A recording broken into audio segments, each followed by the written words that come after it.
고린도후서 연속 강해 설교를 25번 하다가 잠시 멈추었습니다. 워낙 어려운 내용이기 때문에 저도 힘들고 듣는 여러분들도 힘들기 때문에 잠깐 다른 주제로 설교를 했는데, 오늘 26번째 이제 설교부터는 고린도후서로 돌아오게 됐습니다. 특별히 고린도후서 11장 1절로부터 12장 13절까지를 바보 연설 그렇게 말을 해요. 사도 바울이 쓴 13통의 편지 가운데 이 풀스 스피치, 바보 연설이라고 하는 이 부분은 굉장히 유명하고 또 중요합니다. 독일말로 나렌 레데 그렇게 이야기를 해요. 바보 연설. 동서고금을 막론하고 자기를 자랑하는 사람을 어리석다고 생각합니다. 팔불출이라고 하는 말이 있지 않습니까? 어머니 뱃속에서 10달을 다 채우고 나와야 되는데 8달 만에 태어난 팔싹동이를 팔불출 그렇게 이야기를 해요. 특별히 남편 자랑, 마누라 자랑, 자식 자랑하는 사람을 팔불출 그렇게 이야기를 하죠. 이 사도 바울은 고린도 교인들에게 자기 자랑을 좀 하겠다고 이제 말씀합니다. 이제 고린도후서 11장 1절로부터 12장 13절까지가 바울이 어리석은 자기 자랑을 하는 바보 연설. 자기 자랑을 심하게 하다 보면 다른 사람 눈살을 찌푸리게 할 수가 있어요.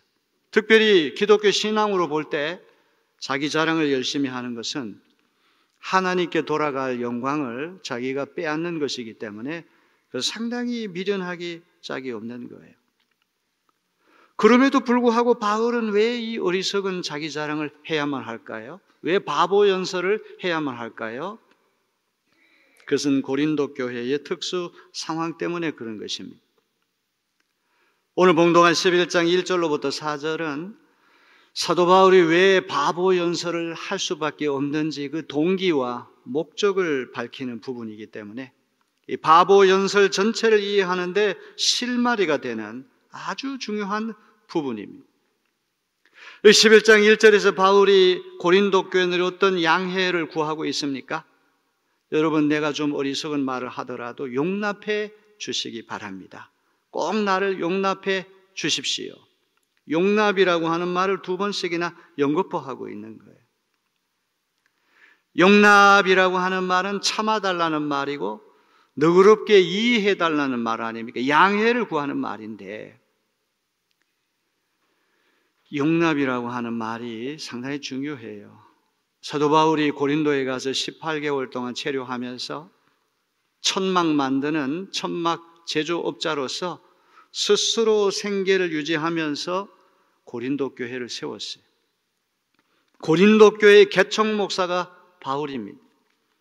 고린도인들에게는 아버지와 같은 사람이 사도 바울인데 바울이 고린도 교회를 떠난 그 틈새에 거짓 교사들이 침입했어요. 인트루더, 침입자들. 이들은 화려한 이력서와 화려한 추천증을 들고 와가지고 아주 탁월한 웅변술과 아주 현란한 기교를 부리면서 고린도 교인들을 들었다 놓았다 하면서 순식간에 고린도인들의 넋을 빼앗아 갔어요. 그야말로 스타 목사들이죠. 다음번에 우리가 이제 말씀을 이제 들을 그 부분에 가면 슈퍼 아파슬, 지극히 크다고 하는 사도들. 자기들뿐만 아니라 고린도 교인들도 그 사람들을 지극히 크다고 생각하는 아주 대단한 사도들로 추켜 세우는 그런 이들이 고린도 교회에 침입해가지고 고린도 교인들을 미혹하는 겁니다. 사도 바울이 부득불 자기 자랑을 할 수밖에 없는 것은 이런 자기 자랑을 해서라도 고린도 교인들이 거짓 교사에게 현혹되어서 속아 넘어갔다, 이런 진실을 깨우치고 그리스도께로 바로 돌아서게 할 요량으로 부득불 자기 자랑을 하는 어리석음을 보이겠다고 하는 그런 이야기입니다. 이제 다음에 가서 우리가 계속해서 말씀을 듣겠지만 바울의 자랑이라고 하는 것은 자기 인간적으로 잘난 것을 자랑하는 것이 아니라 강함을 자랑하는 것이 아니라 약함을 자랑하고 성공을 자랑하는 것이 아니라 실패를 자랑하고 자기가 복음을 전파하기 위해서 얼마나 찌질이 고생을 많이 했는가를 다 우리에게 들려줍니다. 그의 자랑이라고 하는 것은 고린도 교회 안에 틈타가지고 고린도 교회를 현혹한 거짓 사도들과의 자랑하고는 차원이 다르다고 하는 것을 기억해야 됩니다. 이 2번씩이나 용납해달라고 하는 말 속에는 뼈가 있는 말이에요. 거짓 교사들은 잘도 용납하면서 바울을 배척하는 고린도인들. 용납해야 할 사람은 용납하지 않고 용납하지 말아야 할 사람은 용납하는 이 고린도인들을 겨냥해서 용납이라는 말을 이 바보 연설 첫머리에서부터 하고 있는 것이죠.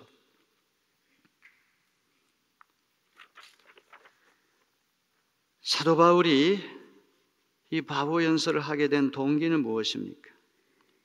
조금 전에 말씀드렸던 것처럼 이 거짓 교사들이 들어와 가지고 고린도 교인들을 현혹시켜 가지고 단순히 바울과의 관계가 깨지는 문제가 아니라 이 그리스도와의 관계가 깨질 위험성에 놓여 있어요. 이걸 깨우치기 위해서 11장 1절로부터 12장 13절까지 바보 연설을 하게 된 것입니다. 오늘 이 말씀을 자세히 읽어보게 되면 거짓 교사들이 다른 예수, 다른 영, 다른 복음을 전파했다고 하는 그런 말씀이 나와요.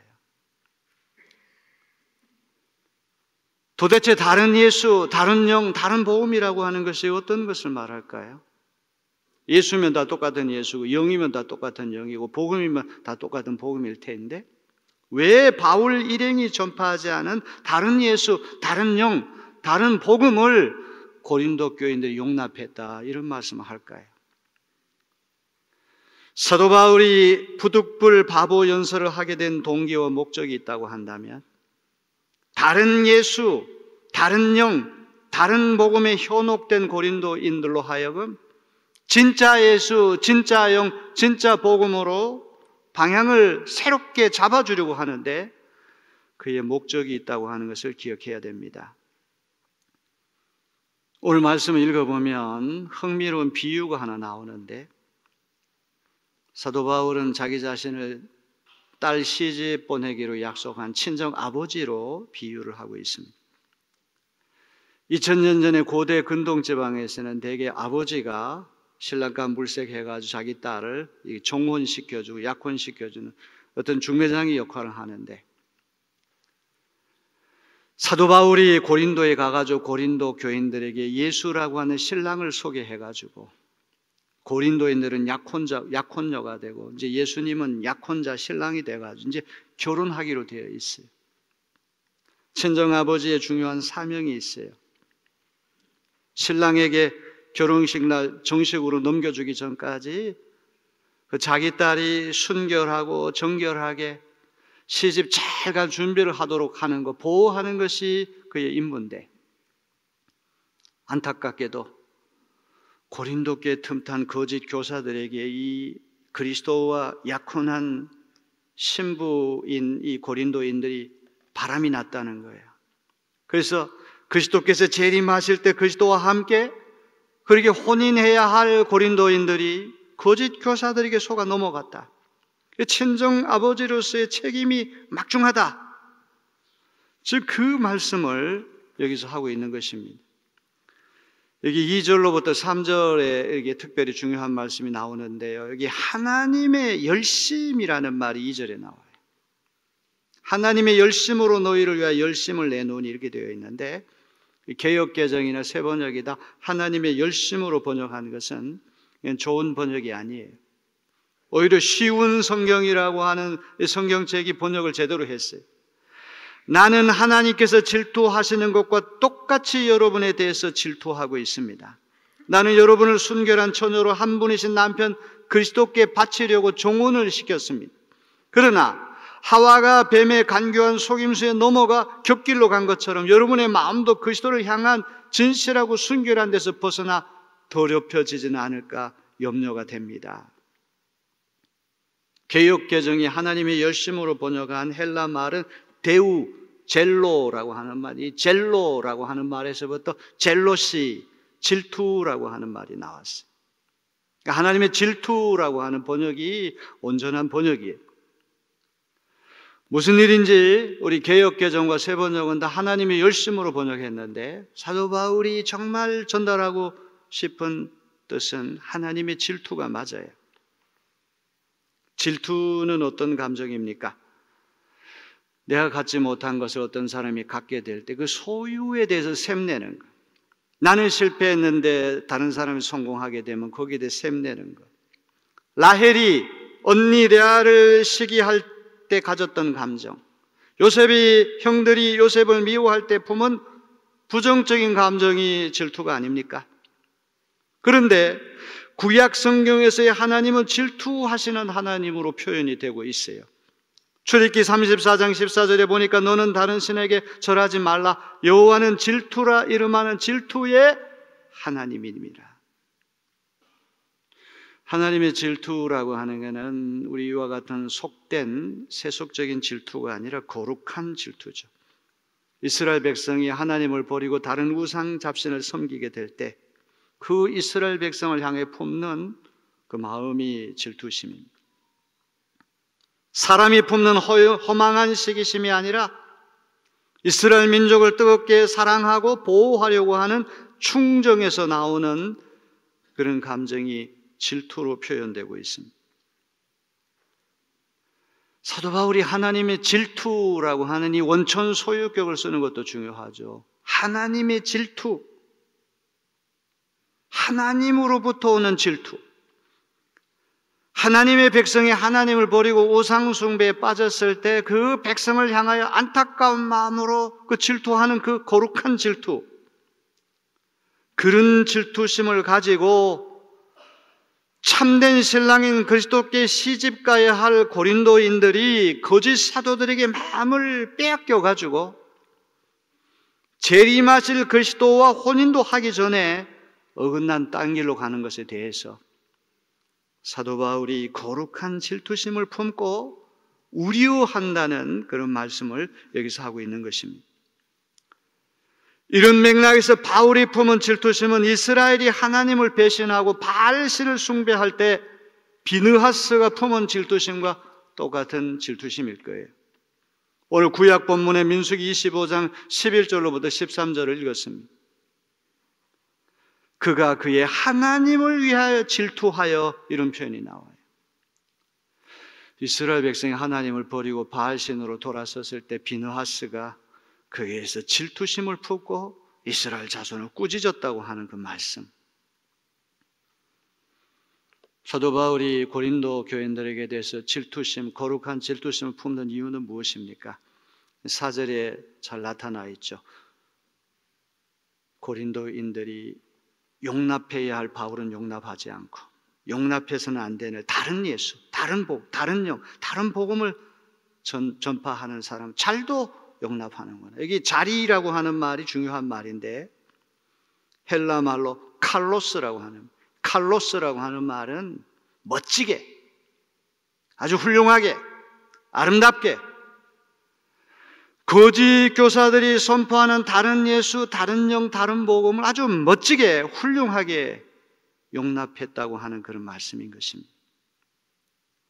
다른 예수, 다른 영, 다른 복음이라고 하는 것이 무엇인지 해석이 분분해요. 1차적으로 다가오는 것이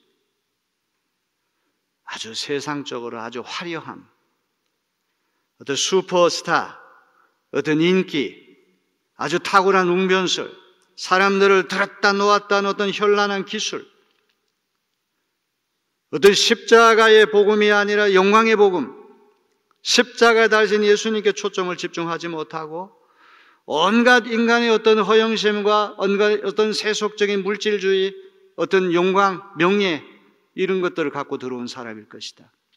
아니면 구약의 율법주의 잔재를 완전히 청산하지 못하고 복음 시대가 열렸음에도 불구하고 여전히 유대교주의적인 율법을 강조하는 사람들.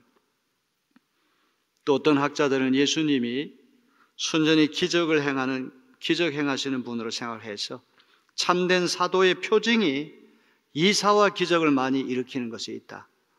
사람들이 이목을 끄는 그런 사람들이 다른 예수, 다른 영, 다른 복음을 전파했을 것이다.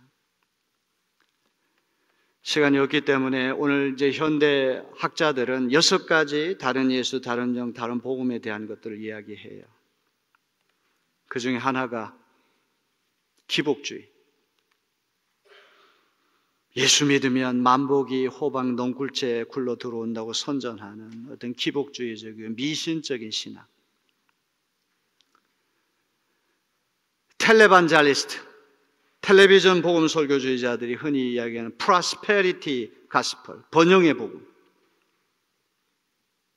사도 바울은 정반대의 어떤 세계를 보여주지 않습니까? 이제 우리 앞으로 읽을 말씀에 의하면 복음을 전하기 위해서 풍랑을 만나고 감옥에 갇히고 매맞고 헐벗고 굶주리고 인간이 겪어야 할 모든 고생을 다 했다, 이런 얘기를 하지 않습니까? 다르다는 말은 본질을 다양하게 표현하는 것이 아니라 틀렸다는 거예요. 다이버시티, 다양성이라는 건 좋은 것이죠. 다양성 안에서의 통일성. 문화에 따라 상황에 따라 가지고 복음이 다양하게 표현되는 것, 그 다르다고 하는 건 참 좋은 것이에요. 바울이 얘기하는 다른 예수, 다른 영, 다른 복음이라고 하는 단순히 다르다는 그런 차원이 아니라 틀렸다. 예수상이 조직적으로 왜곡되고 오염되고 오류가 있다. 그 영이, 복음이 참된 복음, 참된 영이 아니다. 심각한 왜곡과 오염과 오류에 빠졌다. 이단 종파들이 어떤 예수에 대해서, 영의 성령에 대해서, 복음에 대해서 조직적으로 왜곡하고 오염시키듯이 고린도 교회를 틈탄 침입자들이 바로 고린도 교회들을 그런 식으로 미혹하고 있다. 고린도인들이라고 하는 이 딸들을 신랑이신 그리스도께 이제 결혼시키기 위해서 준비하고 보호해야 할 사도 바울로서는 재림하실 그리스도 오시기 전에, 혼인잔치가 열리기도 전에 고린도인들이 참된 신랑이신 예수를 버리고 거짓 교사들, 거기에 이제 놀아나는, 거기에 대해서 사도 바울은 염려를 한다는 그런 이야기죠. 메시지가 왜곡이 되면 메신저는 필연적으로 왜곡될 수밖에 없는 거예요. 아무리 훌륭한 성품을 가진 사람이라도 교리와 내용과 진리가 아닌 것을 붙들게 되면 그 사람 메시지가 오염되고 오류에 빠지게 되면 메신저든 저절로 오염되고 오류에 빠질 수밖에 없는 것이죠. 사도 바울이 참 놀라운 것은 여기 3절에 보면은 하와 이야기를 하고 있거든요. 고린도인들이 친정아버지가 신랑이신 예수님께 이제 이 종혼시켜가지고 잘 보호해야 할 어떤 딸과 같다고 그랬는데 아담 이야기를 하지 않고 하와 이야기를 하거든요. 로마서 5장하고 로마서 7장에 보면은 첫사람 아담하고 둘째 사람 그리스도를 비교하고 대조해가지고 인류의 구속사를 한눈에 조감해 보이는 그런 일을 했는데, 여기에서는 하와가 뱀에게 속아 넘어갔던 사실을 여기서 환기시키고 있어요. 그러나 어리석고 미련한 하와가 뱀을 용납해가지고 타락하고 부패했던 것처럼 뱀같이 교묘한 방법으로 고린도 교회에 틈타가지고 고린도인들을 감언 이설로 속여먹는, 미혹하는 거짓 교사들에게 현혹됐다, 속아 넘어갔다, 그 이야기를 하려고 하는 것이죠. 진짜 예수와 혼인해야 되는데 거짓 사도들이 전파한 가짜 예수, 가짜 영, 가짜 복음에 압도당해가지고 그리스도와의 관계, 신랑이신 그리스도의 관계가 원천적으로 깨질 위험성에 놓여있는 고린도인들에게 부득불 자기 자랑을 하겠다, 바보 연설을 하겠다. 오늘 1절로부터 4절에 이 바보 연설에 대한 동기와 목적이 고스란히 드러나 있습니다. 복음 전파자가 늘 조심해야 될 것은 혹시 사람들이 좋아하고 사람들이 많이 몰려든다고 그래가지고 자기 멋대로 해석해가지고 인기에 영합하고 영광에 영합하고 성공에 영합하고 다수에 영합해가지고 다른 예수, 다른 영, 다른 복음을 전파할 위험성이 항상 있다고 하는 그런 이야기예요.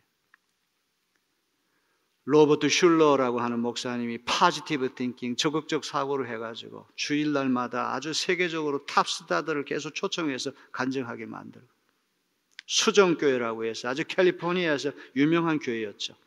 그 교회 어떻게 됐습니까? 다 사라져버렸어요. 더디는 흔적도 사라져버렸어요. 다른 예수, 다른 영, 다른 복음은 도대체 어떤 것일까? 예수께서 하나님의 아들이심에도 불구하고 낮고 천한 이 땅에 죄인의 모습으로 오셨다고 하는 이 성육신, 이게 첫 번째 우리가 기억해야 됩니다. 두 번째로 예수님이 십자가의 죄인으로 돌아가셨다고 하는 것. 세 번째, 예수께서 죽음을 박차고 부활하셨다고 하는 것. 성육신과 십자가와 부활이라고 하는 것은 참된 예수상을 갖기 위해서 우리가 반드시 붙들어야 하는 것인데, 특별히 바울에게 너무나 중요한 것은 십자가에 달리신 예수 그리스도. 종교개혁자들이 영광의 복음이 아니라 십자가의 복음, 고난의 복음, 수치의 복음, 그걸 그토록 강조한 이유가 거기에 있는 것이 아닙니까? 어떤 세속주의, 물질 만능주의, 황금 만능주의, 인기주의, 성공주의, 제국주의, 승리주의, 이런 것에 도취해가지고 예수를 그렇게 멋대로 해석을 해버리면 그 다른 예수, 다른 영, 다른 복음이 되고, 다른 예수, 다른 영, 다른 복음을 전파하는 메신저도 그건 오류에 빠질 수밖에 없는 것이죠. 설교자의 제일 가는 사명이 순수한 복음만 전파하는 것인데, 어느 사이에 강대상이 정치 선전장이 되고 정치 투사가 되고, 강단에서 온갖 욕설을 전혀 거리낌 없이 해도 그것이 마치 자기가 무슨 선지자나 된 것처럼 착각하는 것, 그걸 좋다고 박수치고 따라다니는 사람들, 그게 다른 예수, 다른 영, 다른 복음이 아니고 무엇이겠습니까? 무엇보다도 우리는 교역자나 평신도 지도자들이나 우리는 중매쟁이, 친정 아버지와 같은 역할을 해야지 우리가 신랑이 되려고 하면 안 된다는 거죠. 우리는 사람들을 예수님께 중매하고 소개해가지고 신랑 대신 예수님께 보내야 할 책임이 있는 사람이지, 우리가 그리스도 신랑 자리를 우리가 차지하려고 해서는 안 되겠죠. 우리 말씀이 우리를 깨우치는 귀한 말씀 되어지기를 주님의 이름으로 기원합니다.